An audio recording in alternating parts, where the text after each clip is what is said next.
আসসালামু আলাইকুম ওয়া রাহমাতুল্লাহি ওয়া বারাকাতুহু। নর্থ সাউথ ইউনিভার্সিটি কর্তৃক আয়োজিত আজকের এই কোরআন কনফারেন্স এবং সিরা এক্সিবিশন 2025-এ আপনারা যারা উপস্থিত হয়েছেন আপনাদের সবাইকে জানাচ্ছি আন্তরিক শুভেচ্ছা এবং মোবারকবাদ। যে টপিকটা আমি অ্যাড্রেস করার চেষ্টা করব সেটা হচ্ছে being proud of our Muslim identity.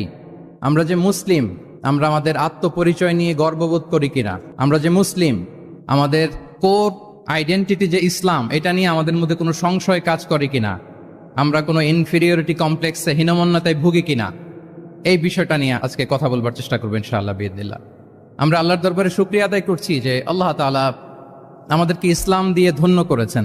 We are blessed with ইসলাম, ঠিক কিনা বলেন? ইসলাম পেয়ে আমরা ধন্য, আলহামদুলিল্লাহ।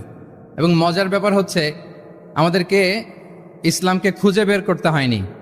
অনেক নন মুসলিমদের স্টোরি আপনারা শুনবেন যে তারা নিজের সাথে নিজে যুদ্ধ করে, বোঝাপড়া করে, নিজেকে কনভিন্স করে তারপরে ইসলাম ধর্ম গ্রহণ করেছেন, রিভার্টেড মুসলিম, কনভার্টেড মুসলিম। কিন্তু তার বিপরীতে আমরা বাই বর্ন মুসলিম হিসেবে এই পৃথিবীতে এসেছি, আলহামদুলিল্লাহ। উই আর ব্লেসড উইথ ইসলাম।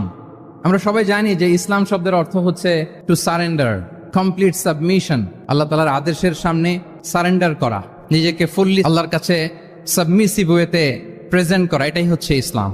আল্লাহর আদেশের সামনে, আল্লাহর ইচ্ছার সামনে নিজেকে পেশ করা, কোনো যদি কিন্তু তবে ছাড়া।